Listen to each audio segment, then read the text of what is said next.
All right, welcome everybody to today's edition of the Cardea Working Group. This is our second meeting of the year. As some of you may guess, we're a little shorthanded because of COVID, which is sweeping across the US right now. So I'm in New York and we're sort of just on the tail end. My staff are all recovering. But unfortunately, it's going through the middle of the country now, and we got a lot of other people involved in this group that are out sick at the moment. So we'll send them our well wishes, and let me get up our meeting documents. So today should be a Ken meeting, but I'm going to fill in for him, and I will give you my best Ken impression. All right, so to start, today's meeting and all Cardea meetings are governed under the auspice of the Linux Foundation antitrust policy. And let me just put this link to our meeting notes in the chat box for those of you who would like to participate, append, go to the links, and there you are. So that antitrust policy can be found here. Basically, we're not discussing business opportunities, pricing, things like that at this meeting. The other overarching governance for this meeting is the Cardea Code of Conduct, which you can find at the link in the meeting notes. And the rules are really just to be nice to each other, to encourage and support each other in participation, and everybody should have a voice. If there's any issues, you can reach out to Ken or myself, or email one of these three communication paths, which are to address any concerns in those areas. Before we get started, I just want to put in a plug for our email list. We're trying to get this to be the centralized communication thread. So this is where you'll get meeting reminders, also information about the upcoming interopathons. So if you can make sure that you've enrolled, if you haven't already, the link is provided. And if you need to put the sender on like an approved list, then that email is here as well. Does anybody want to introduce themselves today? It's been a while. It's a new year. I can say hello. First Hi, time Adam. on. Hi there. As Adam Fowler, I've previously been, well, still am running the Herald project, but also just got elected in chair of the TAC. So I thought I'd drop in and see what everyone was doing. So I'm just going to silently listen and lurk today. Excellent. And can you tell us what the TAC is? Yeah, sure. So it's the Technical Advisory Council, which is basically, you know, techies, developers that work on open source projects, try and steer them through the various levels of adoption, try and increase the number of developers contributing to them, talk to people like Rye at Linux Foundation to make sure that, you know, any services or help that the projects need, they get from a technical standpoint. So, and try and encourage cross-pollination of ideas and use of projects across all the different projects in Linux Foundation Public Health. So, excellent. Well, welcome. We're very happy to have you. I'm currently trying to get my head around all the other projects that I kind of know about, but probably not enough. So I thought I'd drop on the call just to learn a bit more today. Excellent. So we've actually just, for your information and for everybody who maybe wasn't on the call last week, we are laying out a new sort of monthly approach to these meetings. So the first meeting of the month is going to be a high-level overview for those people who are trying to get started and sort of enter into this Cardea conversation. And then the second and fourth meetings will be more technical based. And the third meeting of the month will be a sort of strategic marketing communications kind of focus. So perhaps you could come back at the beginning of a month also and get a little more background. Today is going to be a little bit more focused from a technical perspective, but we're very happy to have you. Thank you. Anybody else want to introduce themselves today? Okay. All right, so we've laid out a technical review, let's say, for today. There hasn't been, I don't think, a lot of specific technical updates since our last check-in, which was last week, on a few of the things that are being built out for the next interopathon, which, as we've discussed, will be hopefully late February, early March. let's say Q1 of this year. But we are overdue for a review of our roadmap and some of the technical work that had been laid out initially. And so we're going to jump into that and get some updates on things that have been done, the sort of on a foundational level, and other things that might need to get added here as well. So Mike, I'm going to call on you for some help in getting us updates on these. This is the technical roadmap document that we have reviewed previously at this meeting. We sort of, for those, just a refresher, we use kind of the t-shirt sizing method for the scope of work that was involved for that particular task. You can see the roadmap and prioritization over here, as well as sort of components across the top. So that's how to read this document. And I believe that the items highlighted in yellow were in active progress last time we spoke. Green indicates done. Also, it gets updated with a done. Any questions on how to read this? And then otherwise, Mike, if you want to get us started in things that are updated, we can go through here and highlight those. Okay. So I don't know for this top line, migrate code to Cardea open source repos. I don't know for certain on the state on the mobile repos here, so I can't update that line. Okay.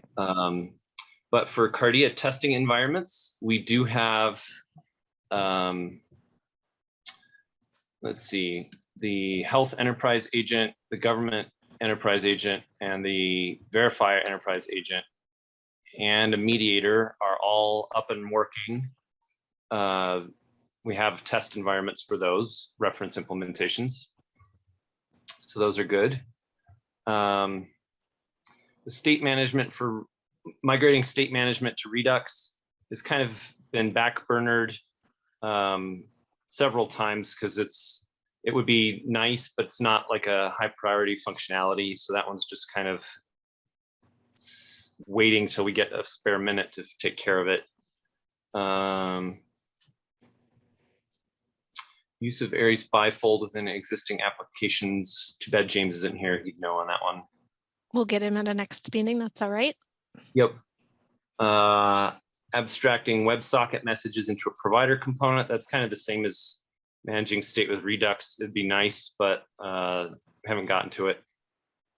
The external records provider is in working order, but I don't know if it's in the Cardea code base yet. So we can put those potentially in yellow, and then let me just do that. And then we can get an update at another call. Okay. Coordinate mediation, that's a mobile thing. My guess would be that it's done now, but I don't know for certain. Let's see, upgrading Akapi to 0.6.0. That just gets straight up replaced with the upgrade to 7. We skipped 6 and went straight to 7, and it's in final review, so that's nearly done. Let's see. Do you have a timeline for when you think that will get wrapped up? I'm hoping within a week. I just have to get a chance to review the pull requests, and so yeah, should be in a couple days, a week, that kind of timeline. Okay. Are there any questions on that technically? I think personally understanding what that upgrade sort of translates to, what it impacts would be a little bit helpful. Obviously we'll have it in place in time for the interopathon, but does that impact others engaging in the interopathon? Do their versions matter? Things like that. The reason to migrate or upgrade to 0.7.1 is to take advantage of some of the new protocols that have been added to Akapi. I think the main one, an important one for the interopathon may be, I don't know if we're gonna do, yeah, I think that that's an important upgrade for anybody who's using Akapi, because it's required in order to do out of band and DIT exchange, which is the new connection method that we're going to be testing at the interopathon. Okay, so that's important to note if we start to lay out, which we're working on, right? Sort of understanding what are the prerequisites. You want to engage in the interopathon. Here's what's important. This would probably play a role. It's sort of not said explicitly, but by virtue of including the out of band, this becomes a requirement. Becomes a high priority. Yes, it's a requirement. Okay. All right, great. I think maybe saying that, documenting that explicitly is a good idea. So I'm just going to get that in our notes on my other screen here. It's a prerequisite for the interopathon. Specifically for out of band. Is it your interpretation? Mm-hmm. Okay, great.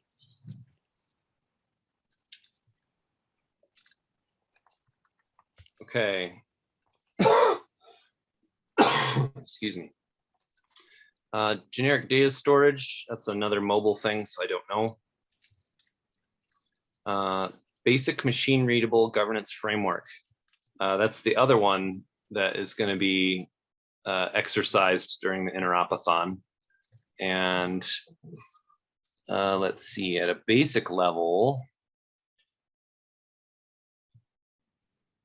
let's see, the basic level, this one's done. And these would be in progress. And these other two in progress, that's correct.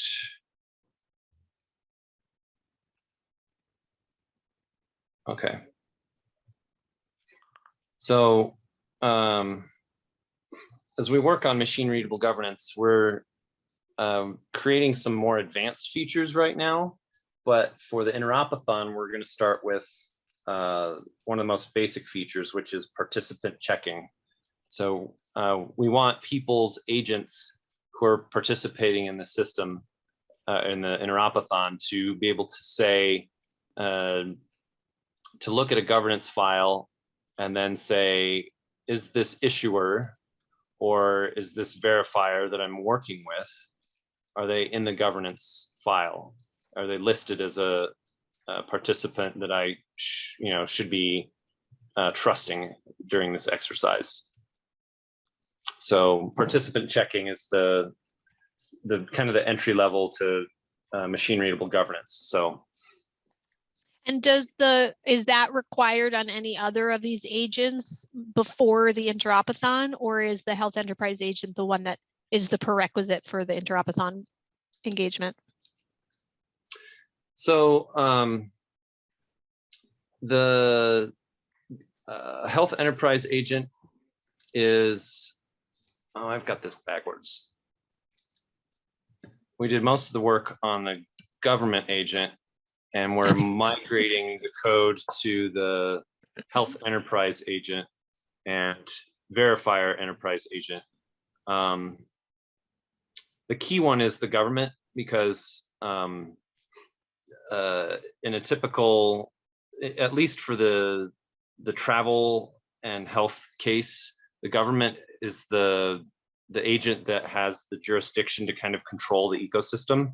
That's right. And then they're likely would then use that to determine whether they're going to issue a trusted traveler credential. Right. So they're the logic that's sort of the most critical deciding factor. Well, so the government agent is the agent that publishes the governance file. It's the one that says, I have the file that everyone else is supposed to follow. Mm-hmm. And so if it publishes, if it's set up to publish the governance file, that means that all of the other agents can read it and act on it. So that's why it's the most important. The health enterprise agent and the government enterprise agent both do some value checking and verification and things like that in order to determine whether they, in the case of the health agent, whether it'll issue labs and vaccines, and in the case of the government, whether it'll issue a trusted traveler. So they're both important as far as verifications, but the government is the key to the whole thing because it publishes the file. Okay, so just to clarify, do those other two need them for the interopathon? Need this to be done? Mm, To do we're going to do this basic issuer verifier level inclusion for the interopathon. technically, no. If we're just doing participant checking, we don't have to have governance finished for those two. Okay, so we would say that this work in terms of preparing for interopathon, that work's done, and now we're just working on expanding what is available. Do I misunderstand, Mike? Aren't we doing participant checking via the governance framework, or am I misunderstanding something? Yeah, so we want all of the agents that are participating in the interopathon, we want them to check the governance file to see which participants are listed there. Does that make sense? Yeah, so they're reading it to Yeah. verify that it's a valid participant that they like. So what was the part that you said we didn't need to have done? We don't have to have the health enterprise agent or the verifier enterprise agent. They don't have to have all of their machine readable governance built into them, because They only have to be able to read it. I'm just going to star these. Yeah. So we're saying there's two layers of the machine readable governance framework. There's these sub agents being able to speak to the government enterprise agent and learn what they need to apply the rule.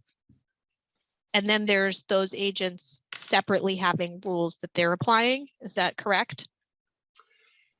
Right. So the governance file has lots of different parts, and there's the list of participants, there's the list of schemas, and then after that you get things like roles and rules and presentation definitions and all sorts of other stuff that helps dictate behavior. And for this interopathon, we're only going to check and see if the participants are listed there as good friendly participants. So the work that we're doing on the health enterprise agent and the verifier enterprise agent is making those agents read and follow all of the advanced rules that dictate their behavior. So that's a really good thing to have for their governance behavior, but it's not required for this interopathon. Right, because we're not testing it yet. Right. So, but we do want them to read the valid participants. For example, the verifier wants to read that the issuer was, in fact, authorized issuer. Yes. So it's like a minimal inclusion. Okay. Yeah. Great. Okay, excellent. Do you have updates on the next one? Okay. Invitation management. The code for this is done, and it just keeps getting delayed on. Well, I mean, it's done on one of the agents that we coded it for, and we were just going to migrate it to Cardea. We were allowed to open source the effort there, and we just haven't been able to finish migrating it. So still open. Still open. Let's see. Use present proof version 1 for self-attested PII.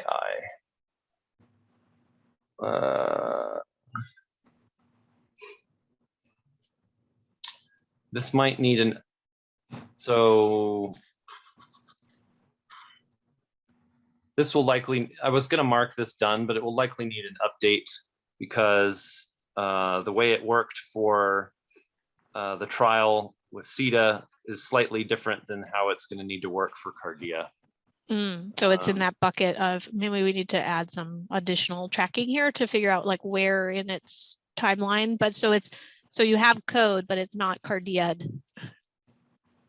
Yeah, well, and the code that we have is, I think, probably going to need to be different. Okay. Got to leave that one open. I thought I was going to mark it done, but I think we have to leave it open. Yeah, I'll talk to James about that one to see, what we're going to do with that one. So, okay. Is there anything else? Sorry, go ahead. I was just going to say, so those were the things that we had marked as in process. I think, is there anything else in process that isn't getting credit for being in process? I was going to scan really quick because I remember looking over this and seeing some of them that looked like they were already done. So, okay, support present proof version 2. That one's coming soon. That one was also dependent on the Akapai upgrade. So that's another reason to do the Akapai upgrade is we're going to be doing present proof probably after this interopathon. So for the next one. Indie VDR ledger, schema overlays, push notifications, Aries agent test harness testing.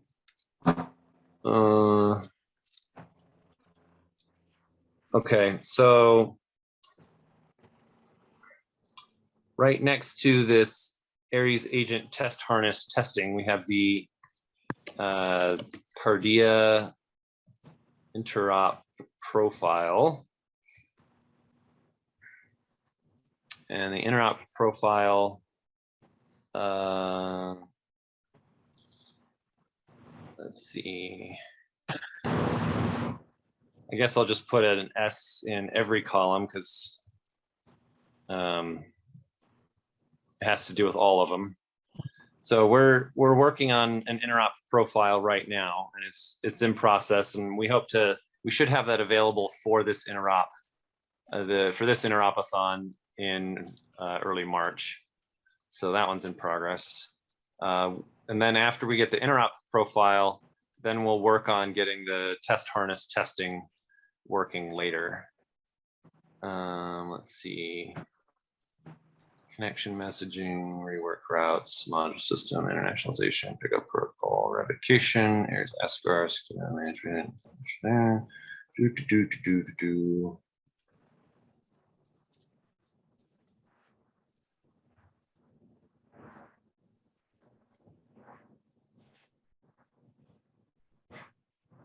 Just reviewing all this stuff really quick here. No problem.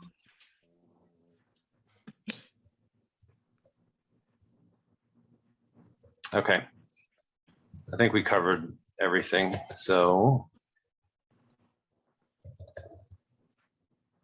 yeah, we'd get credit for finishing a bunch of these rows if I could just finish migrating the code. And so what I've outlined in the notes, and I just want to double check that I interpreted this correctly. So the Akapai upgrade is a prerequisite for the interopathon because it's going to support the out-of-band connection protocols. And the ETA, I was a little more generous. I said, let's say at the end of the month on that, just in our notes. For the machine readable governance, the basic feature for what needs to be in the interopathon is largely completed. And the goal for that is we're going to have the agents will look at the governance file, verify the issuer and verifier is listed as trustworthy. Mm-hmm. And then the interop profiles are also, let's say, a prerequisite for the interopathon, and those are also in progress. Yep. Excellent. And what we had outlined in terms of timeline around the interopathon, just as a refresher, is we're going to get everything wrapped up that we're identifying as these prerequisites, and then we would schedule the interopathon 4 to 6 weeks following the completion, and that gives everybody who wants to participate time on their side to be able to make those changes in their code, and then also potentially do any pre-testing and scheduling some office hours and sort of preparation of that interopathon. Yes. Any comments or questions on that timeline? So we're still shooting, everything sort of seems to be on schedule for an end of Feb, early March timeline for getting that actually calendared, but we'll be able to confirm that as we get to the end of this month of January, which would keep us on that schedule. Yep.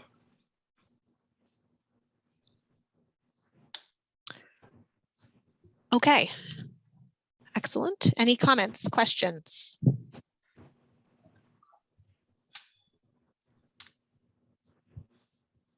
Okay, excellent.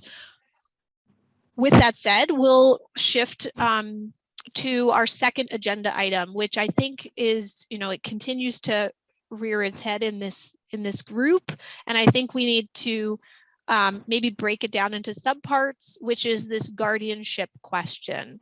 And the ability to scale the Cardea solution is really going to be, the guardianship challenge is going to come up again and again, and we really need to figure out how we want to address it.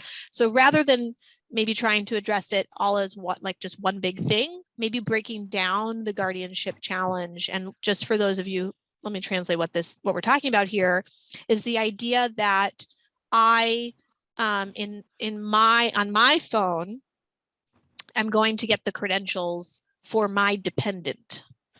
And how are we going to support that? I think there's a few layers to the onion. There's some technical layers, there's some legal layers. And so I think we need to, and there's some UI layers potentially in there as well. So I think breaking that down into what are those layers? What are some decisions that need, where are the forks in the road at each point that we need to start exposing and then designing solutions for? So I think I listed a couple of questions just to get us started in the discussion. Again, all of you are encouraged to participate. So if you have thoughts on this guardianship challenge, then we'd love to hear from you. I think my first sort of facilitating question is, who are we including in guardianship? Do we want to restrict that? I said dependent in my example of what we're talking about.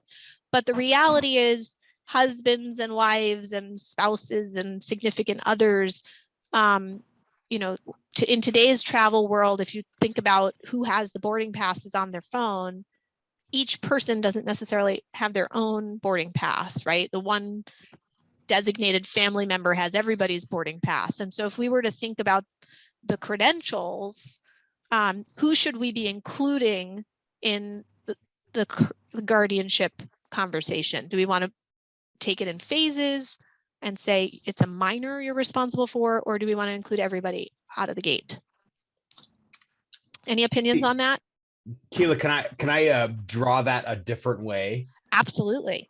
So rather than who, I think it's instructive to talk about sort of the flow of how this works. Meaning, I think it's worth placing out of bounds as yet the process of obtaining the credentials from someone who used to manage their own but doesn't anymore.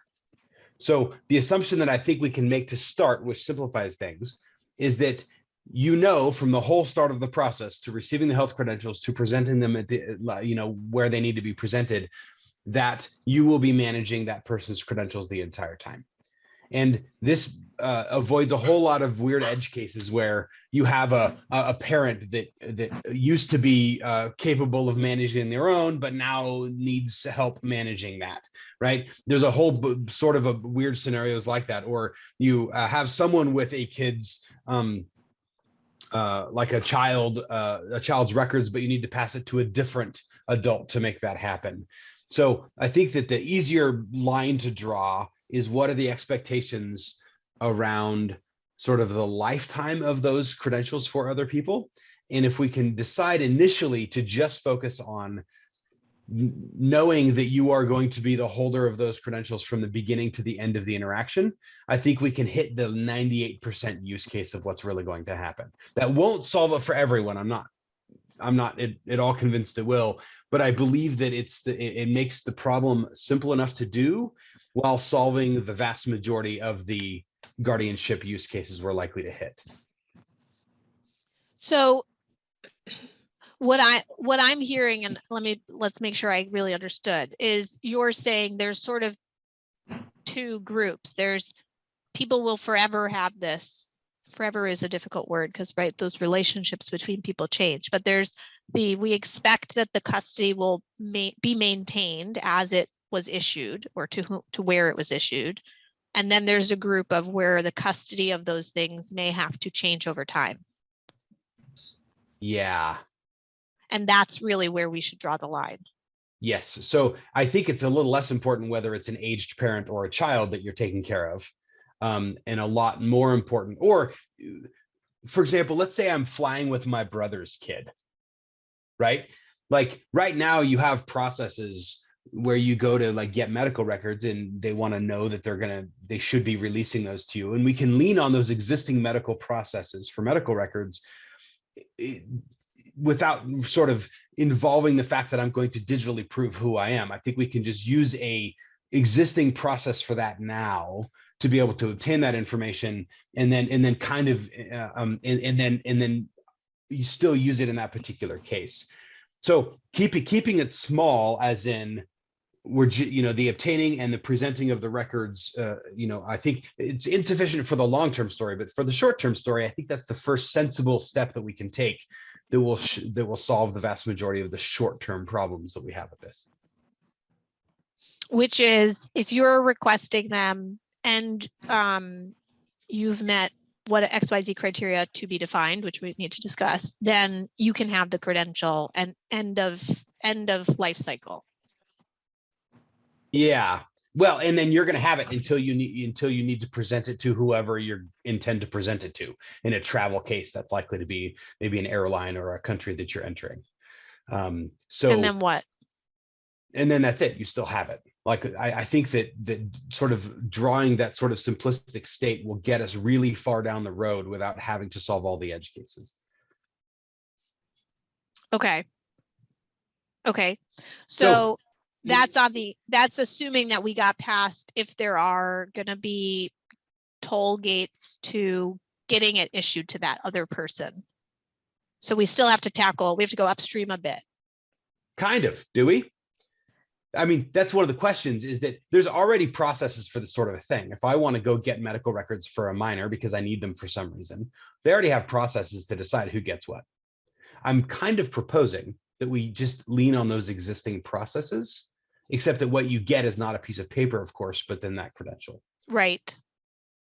Yes, I would agree with you on that sentiment. Absolutely. And we have to really, unfortunately, it's the only precedent that exists, right? The challenge from my perspective, being in the healthcare sphere, and I have some conversations scheduled on this, so hopefully I'll be able to come back to this committee with more information, but those are paper processes where somebody had to physically bring supporting documents or whatever the bar of the threshold is and present them. So if we move that digitally, the question is, is their person's self-attestation on some legal language good enough? Do we need them to take a picture of the birth certificate? Like, what evidence, what assurance level do we need to build in proving that this person has the authority to have the data released to them digitally and without, no hands on? So all this stuff is so exciting. So I'm talking a lot. So if someone has something better to say, please interrupt me and tell me to sit down. We can all imagine these really cool scenarios, right, where we want this to expand to, and I'm super excited for those too. The question is what do we have to do now in order to make this successful in a narrower sphere? So, for example, Keela, in your case about how do I prove that I should be able to receive the child's medical records? How do I currently prove in our expectations of the use of Cardea that I should receive my own medical records? Do we specify that, or do we leave it up to the discretion of the issuing party? Because if we leave it up to the discretion of the issuing party right now, I'm proposing that we should also leave the guardianship case up to the issuing party in a very similar fashion. They already have whatever their internal policies are about what they need in order to release information. And I think we could just sort of leave the boundary line drawn where it currently is. Now, in the future, when this is all polished and the getting of the record is the actual hard part, then I think we can totally expand into those areas. But I think maybe in the beginning, we can just leave the line where it is, which kind of avoids having the Cardea project need to define all of those parameters and leaving it up to the discretion of the issuing party. So my push, I hear you, and I don't necessarily disagree with you on those points. I think the challenge is, does Cardea need to have tools to support the issuer. Your point is that's not within the sphere of what Cardea should be providing. Cardea is providing all the other tools. When the operational requirement of should you or should you not issue is before you've entered the sphere of what Cardea covers technically. And so we don't need tools to help them make that determination. So first of all, I think you articulated it better than I did, so I appreciate that. The second thing is I think maybe not yet. I think that I think that seeking success with sort of more closely defined boundaries early on, and once we solve all of the problems that are under our lens of focus, I think expanding earlier and offering better tools for issuers along those lines, I think would be valuable. I'm just leery of trying to boil the ocean. Yeah, well, then this is a very complicated area in that ocean. Do we have other opinions on what is being discussed here, that we should let the challenge, let me use different language, the challenge of should the issuer issue to that person or not fall as a sort of prerequisite, other people figure that out, then once that's been decided, use it, that's where you start using the Cardea technology. Do others agree that that decision and or data collection process should be outside the scope at this moment? Keela, this is Bill. I sort of agree with Sam. I like the issuers are the ones that have their processes in place for releasing data currently. So I think that it ties in there. I agree that Cardea plays a role in that eventually, but I think in this first step, I think we're sort of going down the right path. I believe, because it's the singular transaction in what Sam said, and both what you said too a little bit, Keela, is it's the single transaction for the issuer to do the event and then stops. It's a short-term goal. It's really what we're looking at to further develop the long-term goal. We're just not there yet. So from a technical perspective, both the health issuer and the travel issuer, the health agent and the government agent, need to have some basic demographics in order to be able to even issue the credentials in a way that that they have all the fields about the person, about the patient or the traveler. And the information in those fields, it can be self-attested, or at some point we can apply stricter verification of those fields. But once you have those fields, then, and whatever level you trust where they came from, then you can go ahead and issue the credentials. And if you are mom and you're traveling and you have a couple of children and your mother, grandma's coming along, and your husband says, honey, would you take care of this? I'm too busy. And grandma says, I hate technology. Can you put it on your phone? And the kids are they're minors. They're under your guardianship. And there's nothing to stop mom from using the same app on her phone, as long as she has the proper information to meet the verification of the data. There's nothing to stop her from going through the process once for herself, and then her husband and grandma and all of her kids, as long as she, depending on the data verification, at some point, for the travel case, maybe a passport will be required, or some other identifying document. Maybe for the kids, it's a birth certificate. As long as she has that stack of passports with her, then she can meet the requirements and get all of those credentials all on one app. And she might have to connect 7 different times in order to, and then carefully sort through 7 different sets of credentials, but she can do it.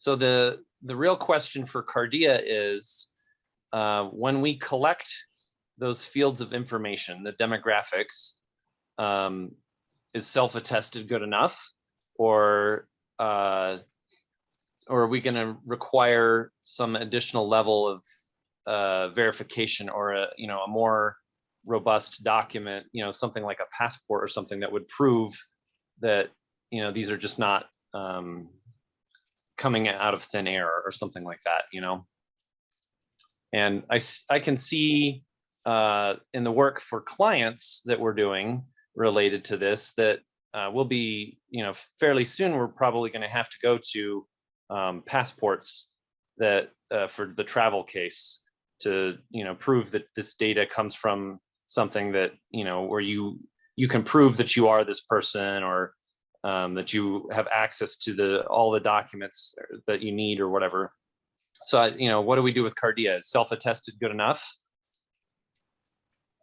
So I think, interestingly, Mike, you're bringing up points that we discussed actually at an NTCO meetup that I participated in, where the bar for what is required varies by use case. So you're absolutely right. If you're traveling internationally, which is still a subset of travel, then a passport would be the bar, in which case, great, that would need to be included in that process. But for local travel, that isn't going to be the bar, right? And for if you want to use Cardea to go to a sporting event, do you need even a license? Probably not. And so those different levels of identity verification, and let's say identity credentials, are going to come into play as we start to expand and think about other use cases for Cardea. And so maybe just verifying the phone number and the email is good enough to say, sure, we'll trust your identity. In the health industry, that it is, very challenging questions, because for delivering care, the bar of what you have to meet is like, tell me what your name is and I'll believe you. But then to release that information back to them is where you get into those other, existing health information rules and policies that those facilities have, which might require that they bring proof of who they are, whatever that bar is for that facility. So I don't know. I think what I'm hearing is your question is, should Cardea be thinking about having different tools for verifying who the person is, whether it's OCRing documents or whether it's doing, phone or email pings, verification pings? So, Keila, I want to real quick, Keila, I want to underline that I really like the language you're using, meaning what tools do we offer issuers? We're not implying that they have to follow our process. What we're saying is here's what Cardea is prepared to facilitate. And if they want to go above and beyond, they are expected to do that. But what kind of tools does Cardea offer? Right. Because I think the reality is that at least I'm aware of third-party tools that exist today to say, sure, take a picture of the document, we'll lift the data off of it. So those become tools that are offered by other, in this case, third-party solutions that would be available to those people building out their solution or their ecosystem.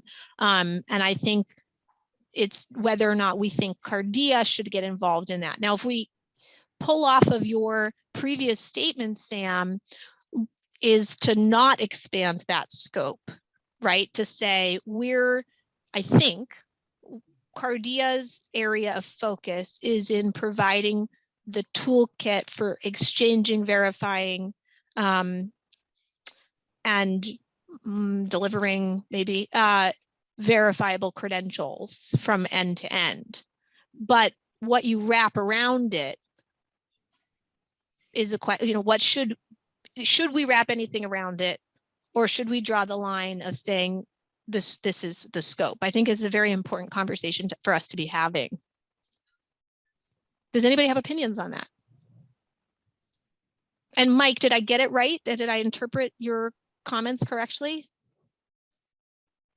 Yeah, so the two enterprise agents that are going to issue credentials, they need to have some data, and it's currently provided as self-attested, but it could be self-attested coming from a device that went through, like it could come from a mobile agent that has very strict,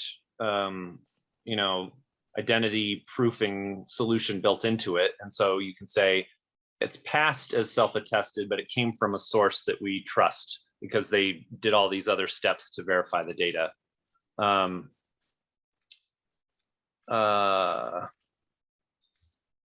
think The other, this ties into how much do we trust what comes out on the other side.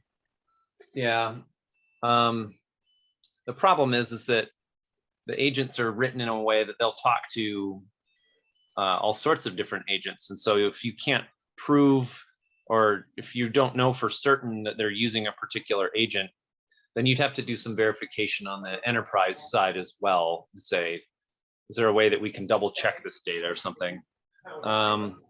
Maybe with the health issuers, are there some federal standards that would apply that we could try to meet for just the health issuer agent? Yeah, so this is where the NIST conversation comes back into play around how do you verify a digital identity, right? How do you issue, let's say, issue a digital identity and verify the person while you're doing it?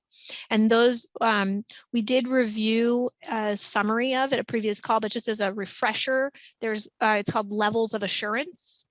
And those are defined, at least in US law, under the NIST 863-3, I think is the current policy. So we can certainly bring that back for discussion. And I think, I've been mulling this one over for a little while. I sort of envision that at some point we're going to get to a place where people get a rating of like, this is how well I'm identity proofing them. And so I'm following the gold standard, or I'm following this standard.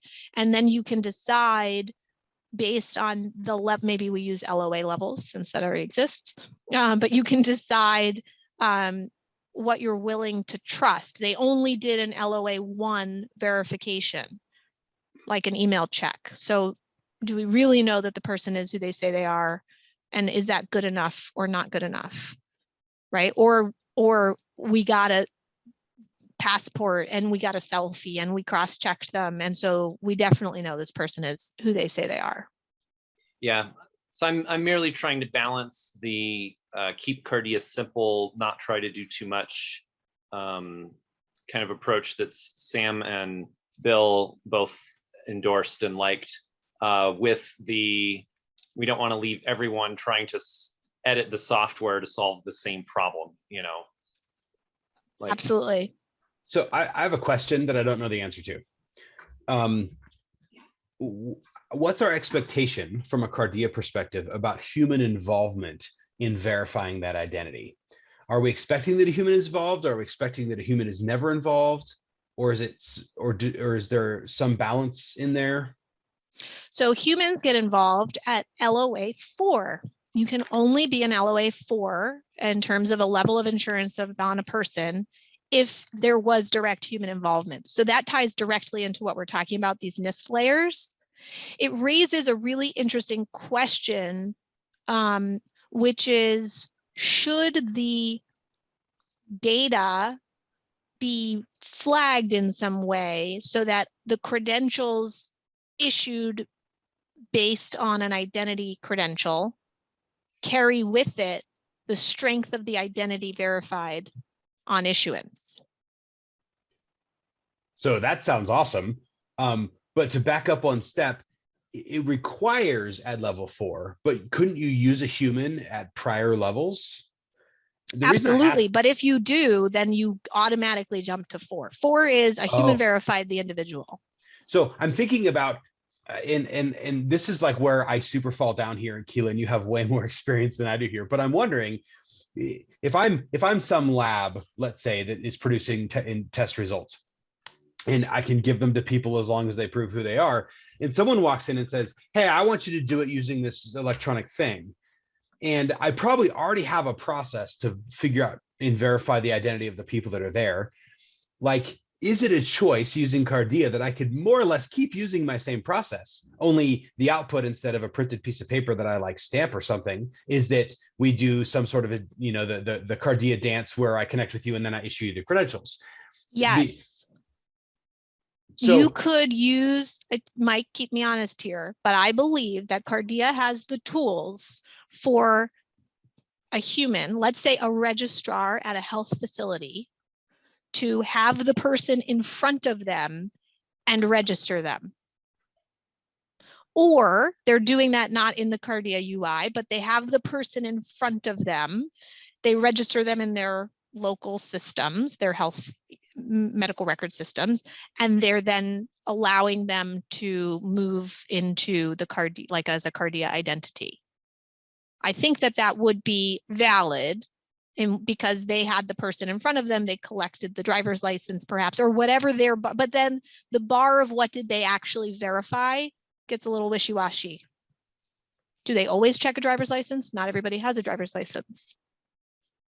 So then I said my name was Keela. Am I really Keela? Right. So so to wrap up a couple things, I love the idea of encoding what sort of level of assurance was verified at the time of issuance. I think that that's really valuable, because what you're saying is, hey, the issuer is certifying this information, and here's the level that they are certifying it under. And of course, you have to help people understand the difference there. And this is like a system setup sort of scenario. But I also love the idea that someone can use Cardea without having to like trust it as an issuer in the same way as it, meaning it's not a replacement for their current processes of identity verification. We have tools that we can offer them, and they can use them if they would like, but if they really just want to keep doing the thing they've been doing, but then issue a digital credential instead of a paper one, that they can do that. I feel like that's a really nice way of using your language again, of they can select from the tools that Cardea offers, and then they can make the decision and issue the credentials. So tying this back to the original problem, I think that same strategy works for both verifying the identity of a person themselves for their own records and verifying the guardianship of a situation where, is this a record that I can release to you? For example, I've done this more recently with a bank where, like I have to give verbal, if my wife calls in about something with my bank account, I have to give them like authorization to allow my wife access to that information. And they have this existing process. And so they could just use their existing processes if they liked, or they could use our tools and integrate it into their process if they would like. But ultimately the decision about whether to issue or not to issue is still their own according to their existing processes. I think that for most cases that will work and is pretty smart. There are a couple cases where we've come directly into contact with a situation that's more tricky than that. When working with an HIE, they don't have boots on the ground. They're not the ones at the labs or the doctor's offices or whatever. They're just a collection of information. And so if they're going to issue medical credentials, they don't have an existing process for proofing the identity of the people that are involved. And so you'd have to provide something for the cases where there is no process and there is no person-to-person contact. Yeah, I think it goes to, I don't want to, maybe this isn't really the right way to describe it, but are they changing their workflow to build in Cardea, or is Cardea being added on where the direct person engagement isn't there, but they're still trustworthy? Yeah, but it still sticks in that question of where are we drawing the lines of scope? And how are we going to communicate? I think we've exposed a really interesting question, which is how do we communicate and persist the level of assurance of the identity on the issuance of that credential so that the verifier can then decide not only is this person trustworthy, but how confident are we that it is who they say they think it is? And I think the other question, which we absolutely do not have time to talk to today, but it sounds like this is going to be a conversation we should definitely come back with and we can try to do some homework on, is how are we identity binding that credential to the person to whom it belongs? If we're talking about issuing credentials on different identities to a single device, because Heather spoke to this group in the past about her experience with the Smart Health Card, and the disconnect in the identity binding was one of the boots on the ground problems for making it really useful. So if we're going to allow this, like, sure, you can have whomever's in your wallet, that's no problem. How are we going to make sure that it can be implemented on a verifier side on scale?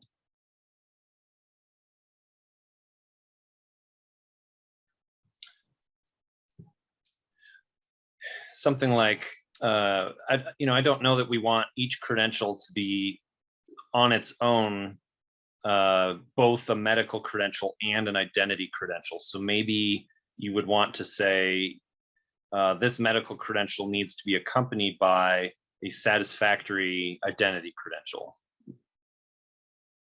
If you can present both the identity credential and the medical credential, then we can trust that you are who you say you are because of the identity credential, and that this is your data because it's a medical credential that matches. Anyway, that's an idea for how to approach that, but yes, and that unfortunately we're at time, so we're going to let everybody noodle on this one, and the whole guardianship, and I think defining some guardrails for us as we think about what else is on the Cardea roadmap for now, like a short term now, is really, I think we need to draw those guardrails and say these things are going to be out of scope for what it takes to make Cardea successful.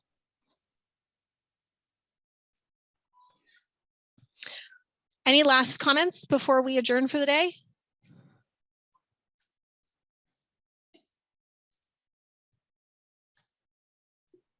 Okay. Well, Sam, appreciate lots of your thoughts here. This was great. And next week is the third week of the month. So we're talking sort of marketing communication strategies, and then we'll come back to these technical discussions in 2 weeks' time, which will also give us a good check-in on where we are for interoperability and the interopathon planning. All right. Well, thank you all. With that, we're adjourned for today. thanks, Keela. Thanks, guys. Feel better, Mike. Thanks.